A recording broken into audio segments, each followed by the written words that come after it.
वला तत्रुकन्न सलातन मक्तूबतन मुतअम्मिदन फ़इन्न मन तरक सलातन मक्तूबतन मुतअम्मिदन फ़क़द बरियत मिन्हु ज़िम्मतुल्लाह। लोगों, कभी किसी भी हाल में फर्ज नमाज मत छोड़ना। ला तत्रुकन्ना का, किसी भी कंडीशन में, किसी भी हालत में तुम फर्ज नमाज मत छोड़ना।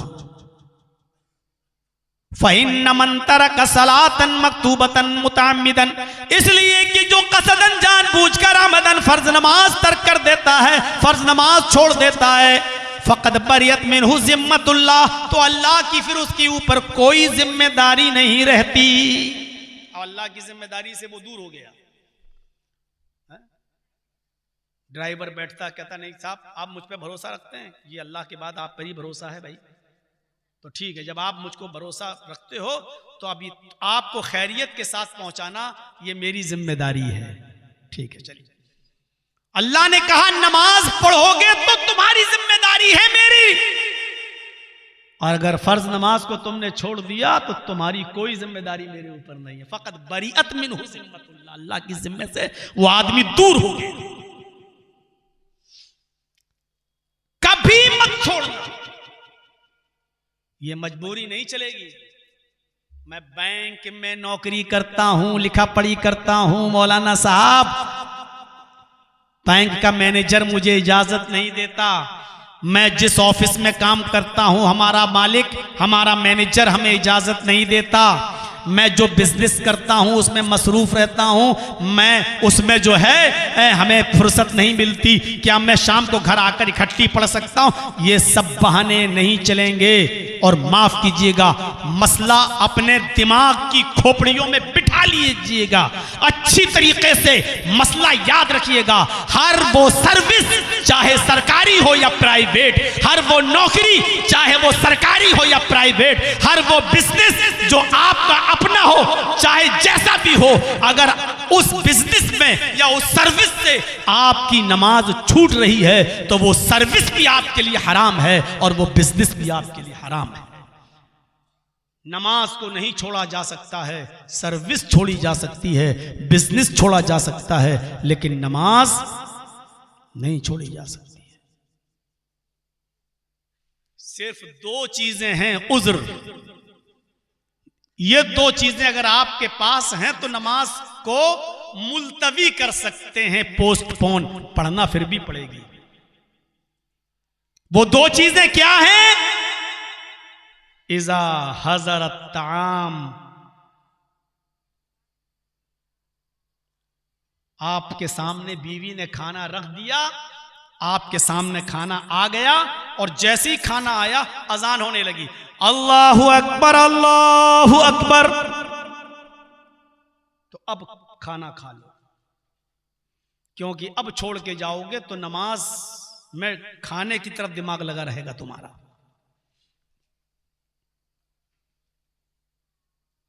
अजान हो रही है और बीबी कह रही बैठो अभी मैं खाना लेकर आ रही हूं, और खाना आने से पहले अगर अजान हो जाए तो फिर पहले नमाज पढ़ने जाओगे। हाजारा का लफ्ज है, अगर हाजिर हो जाए खाना और खाना आ जाने के बाद अगर अजान हो रही है तो पहले खाना खा लो, उसके बाद आप नमाज पढ़ने जाइए। जो रकातें मिल जाएं वो पढ़ लो, जो छूट जाएं वो बाद में पूरी कर लो, आप गुनाहगार नहीं होंगे। ये पहला उज्र चलेगा, ये उज्र है, इसकी इजाजत दी है अल्लाह के रसूल ने। और दूसरा उज्र, अजान हो रही है और यहां अजान होते ही आपको क़ज़ाए हाजत की जरूरत पेश आ गई, लेटरीन पेशाब की जरूरत पेश आ गई, तो जाहिर बात है कि ये चीज रोकने से रुकती नहीं है।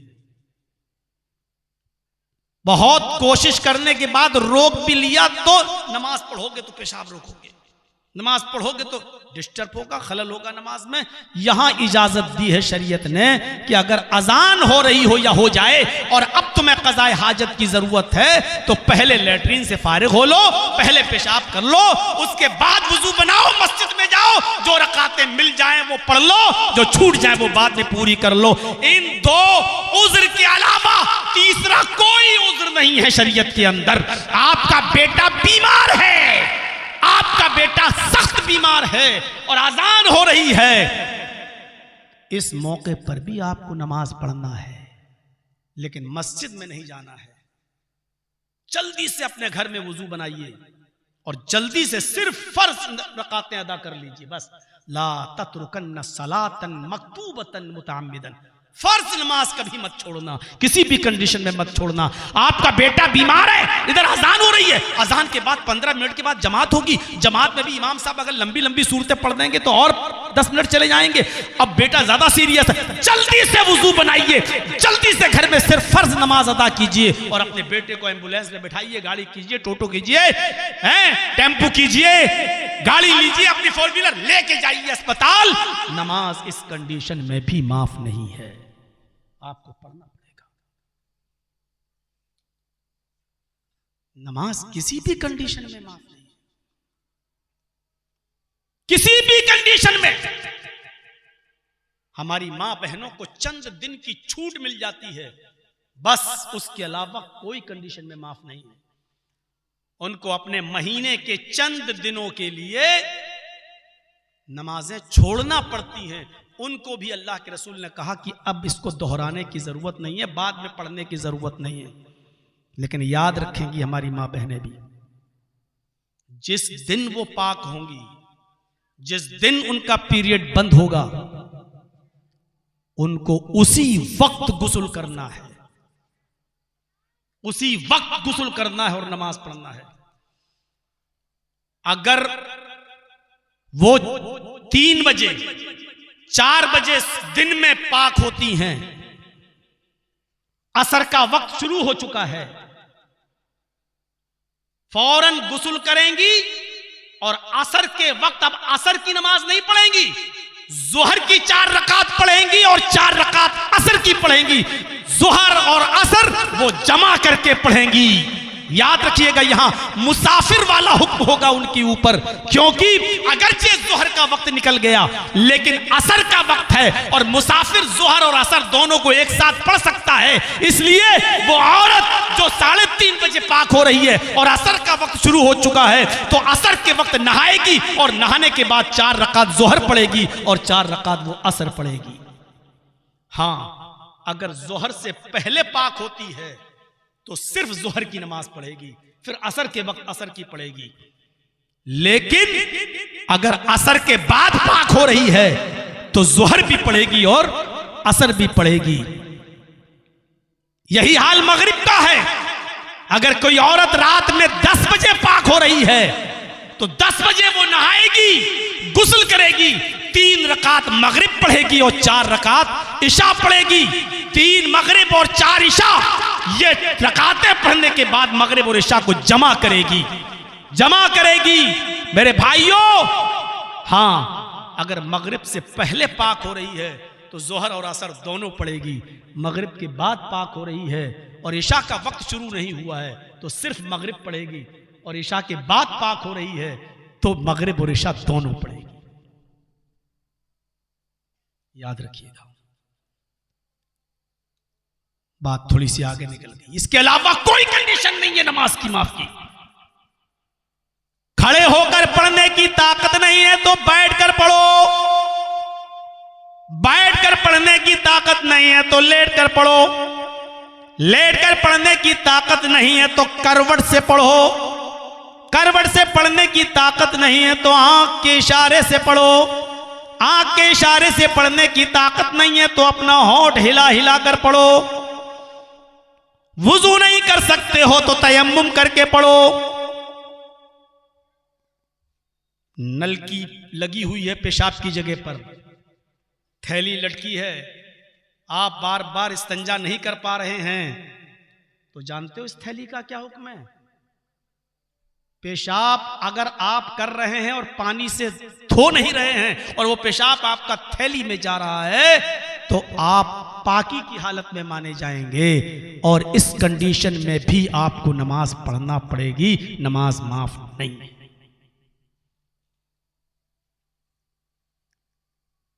कहां हैं हम और आप? बहुत मामूली समझ रखा है ना नमाज के मामले को।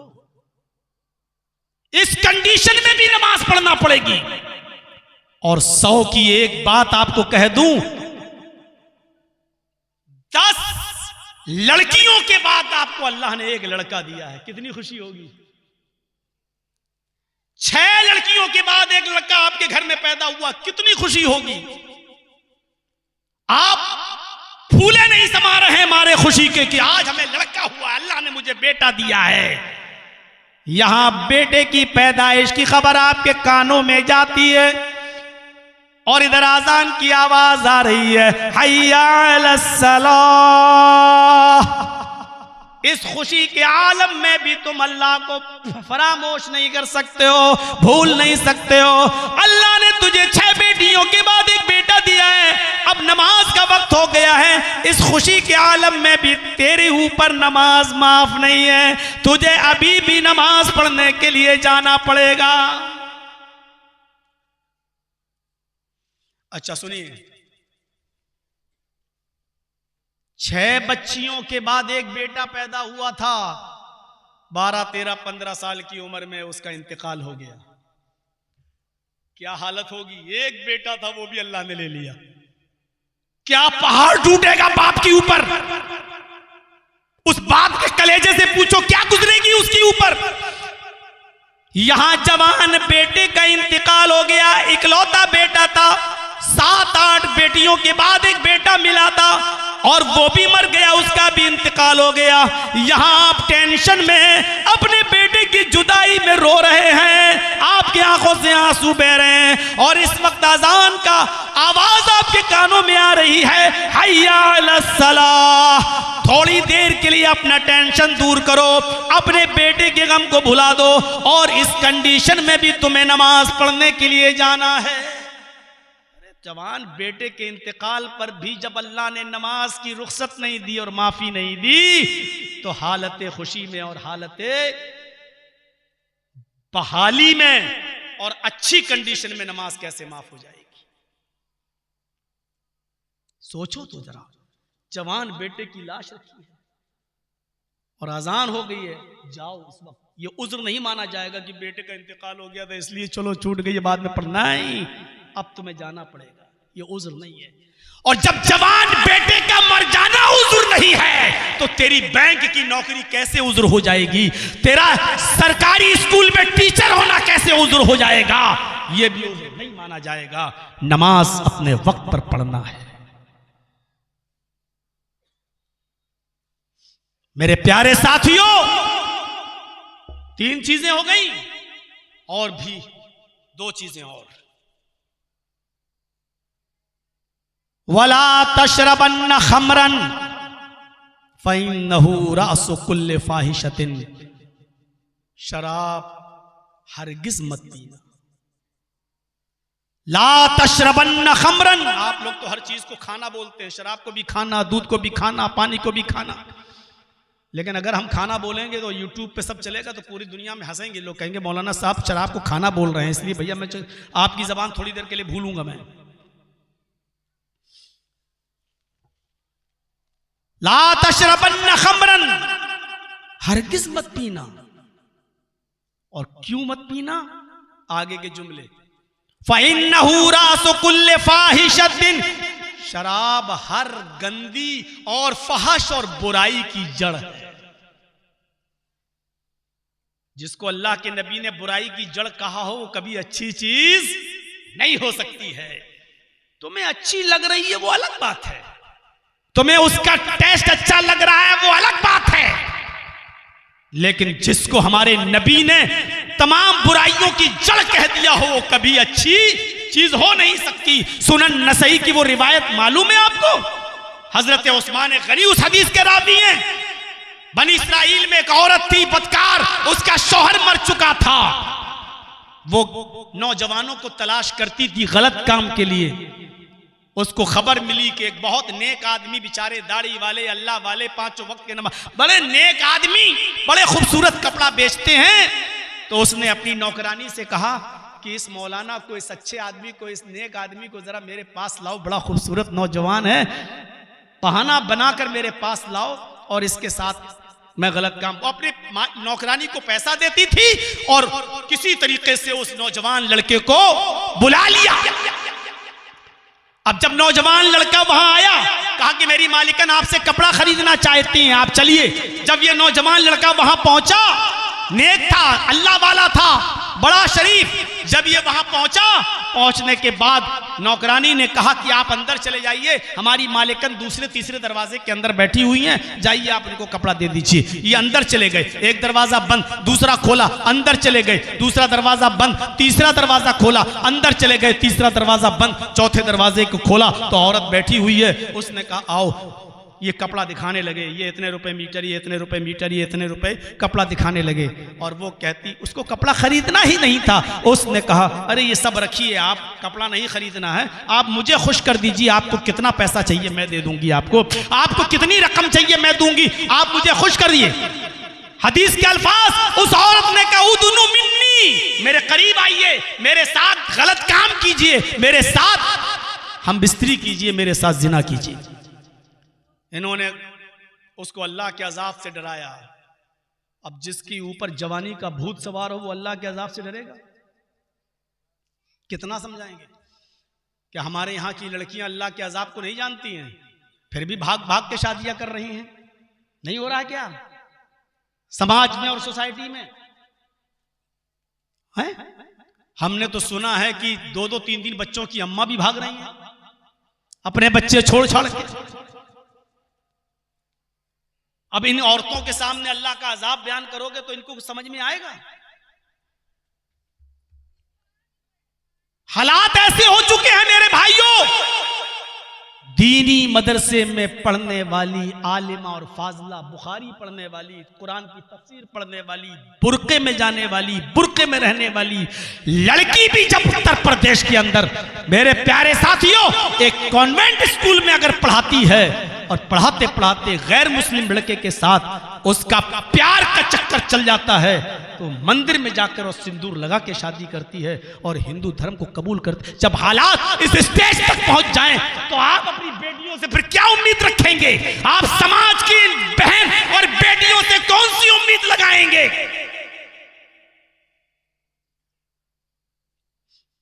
और सुन लो, दुनिया का कोई भी मौलवी इन भागी हुई लड़कियों का निकाह पढ़ाता है, वो मौलवी भी मरदूद है। कोई भी लड़की किसी भी लड़के के साथ भागकर किसी दूसरी जगह अगर शादी करती है तो वो शादी नहीं मानी जाएगी। कोर्ट मैरिज करती है तो वो भी जायज नहीं है।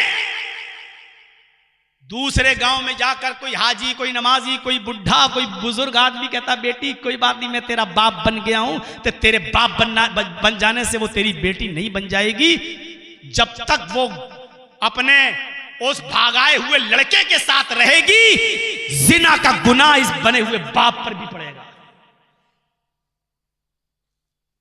बेगैरत कठमुल्लो, तुम्हें किसने बता दिया कि भागी हुई लड़की का निकाह पढ़ा दो?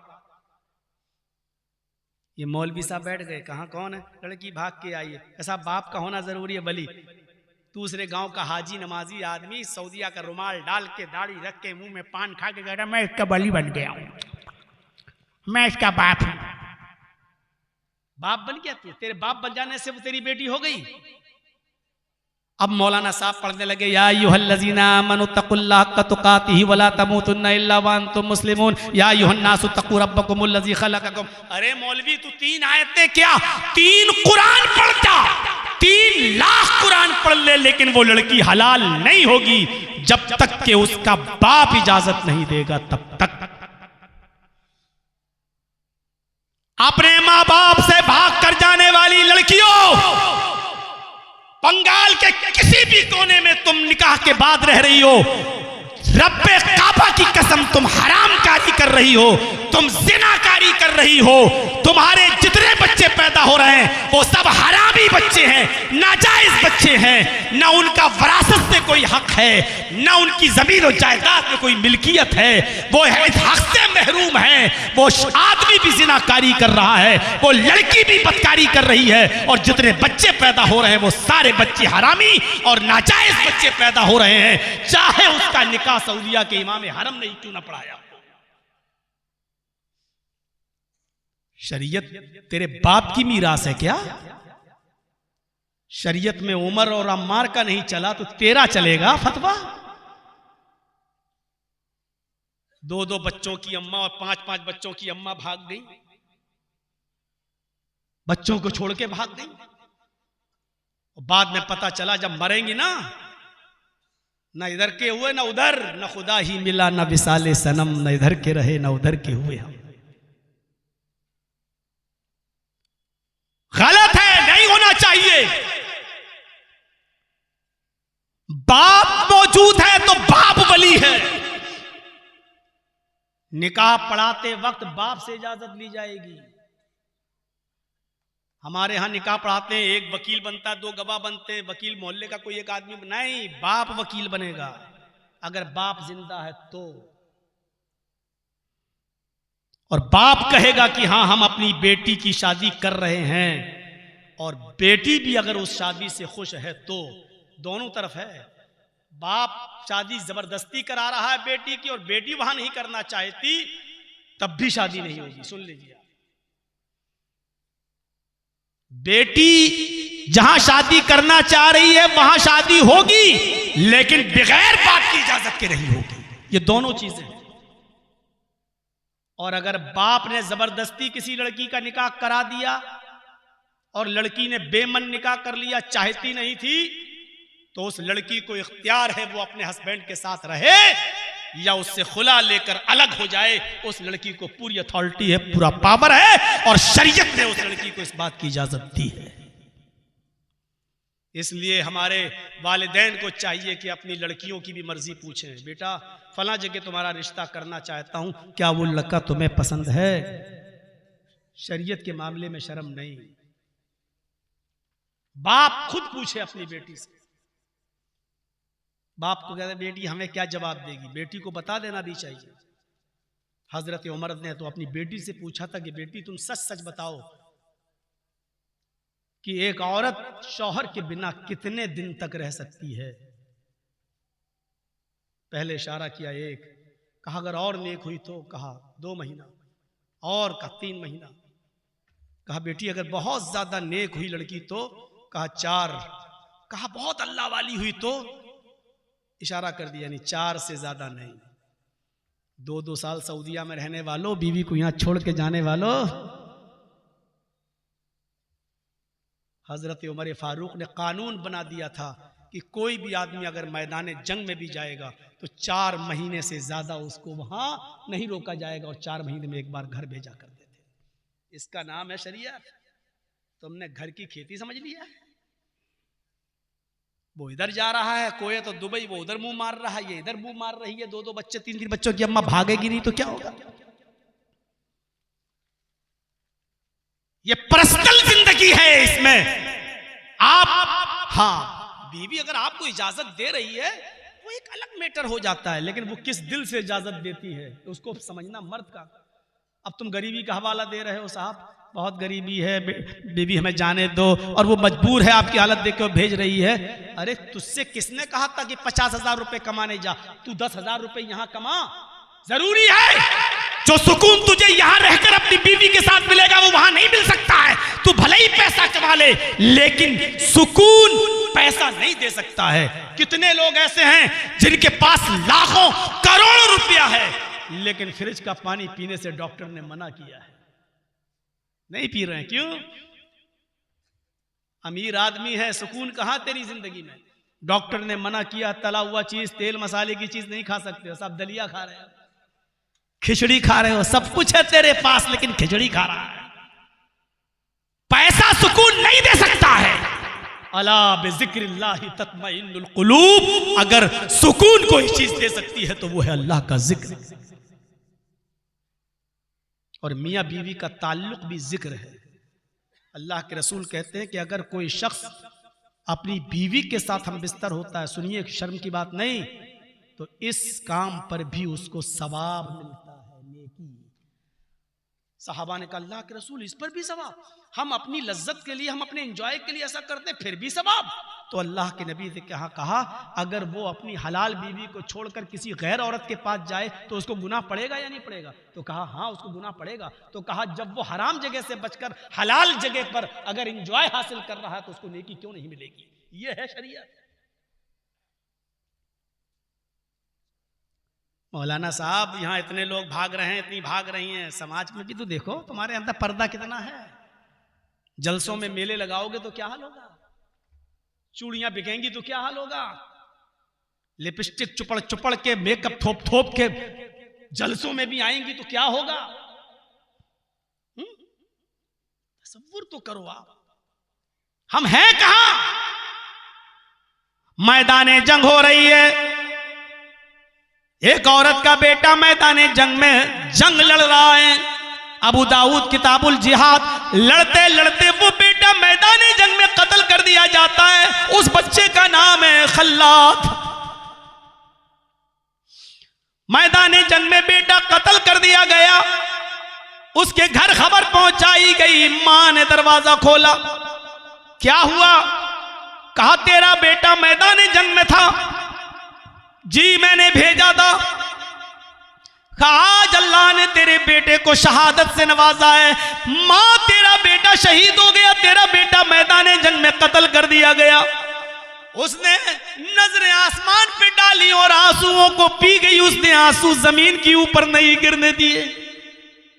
हाथों में गिलेब्स पहने, पैरों में सॉक्स पहने, अपने हाथों को छिपाया, पैरों को छिपाया और ढीली ढाली चादर ओढ़ी, चेहरा छिपाया, सिर्फ आंखें खुली हैं। और इस हाल में वो मैदाने जंग में जाती है और चीख कर कहती है आई नबनी, आई नबनी, मेरा बेटा कहाँ है, मेरा बेटा कहाँ है? लोगों ने कहा तू कौन? मनंती, कौन है तू? उसने कहा खल्लाद की मां उम्मे खल्लाद। कहा जाओ इसको इसके बेटे की लाश के पास पहुंचा दो, ये अपने बेटे को देख ले। लोगों ने उसके बेटे की लाश के पास पहुंचा दिया। मां अपने बेटे को देख रही है, आंखों में आंसू आ रहे हैं, लेकिन अल्लाह का शुक्र अदा कर रही है। अल्लाह तूने मेरे बेटे को शहादत से नवाजा है, मेरे बेटे को शहादत का दर्जा अता फरमाया है। लोगों ने कहा, सहाबा ने कहा, ऐ खातून, ऐ खल्लाद की मां, इस हाल में कि तेरा बेटा मर गया, तेरा बेटा शहीद हो गया, कत्ल कर दिया गया, और तू हाथों में गिलेब्स पहने, पैरों में सॉक्स पहने हैं, अपना चेहरा छिपाए हुए, ये बेटे की मौत की खबर सुनकर तो बड़ी बड़ी माएं पागल हो जाती हैं। उनका दिल गुर्दा बाहर आ जाता है, बाल नोचने लगती हैं, कपड़े फाड़ने लगती हैं। इस हाल में भी तू पर्दे का इतना ख्याल कर रही है, अपने बेटे को भी देखने आई तो इस पर्दे के साथ चीख कर कहती है, ओ मोहम्मद के साथियों, मैदाने जंग में मैंने अपना बेटा खोया है, अपना पर्दा नहीं। मैदाने जंग में अपने बेटे को जाये किया है, मैंने अपना बेटा खोया है, मैं अपनी शर्म हया नहीं खो सकती। ये था पर्दा।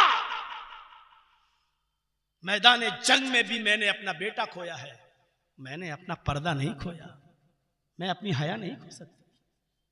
तुम जाओगे तो चेहरा खोल के देखूंगी, जब तक तुम मेरे सामने रहोगे मैं चेहरा खोलकर अपने बेटे को नहीं देखूंगी।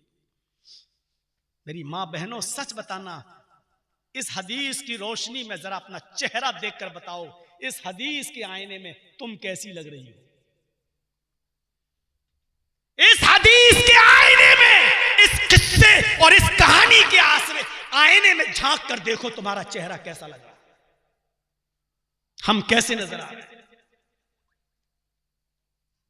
वला तशरबन्न खमरन फइन्नहु रासु कुल्लि फाहिशा। बात आगे निकल गई। वो आदमी उस औरत के पास चला गया, उसने कपड़ा हटा दिया, हटाओ रखो, पैसा मैं दूंगी तुम्हें, रकम, आओ मेरे साथ जिना करो। यहीं से हम बहक गए थे, दूसरी तरफ चले गए थे। उसने बहुत समझाया, अल्लाह के अजाब से डरो।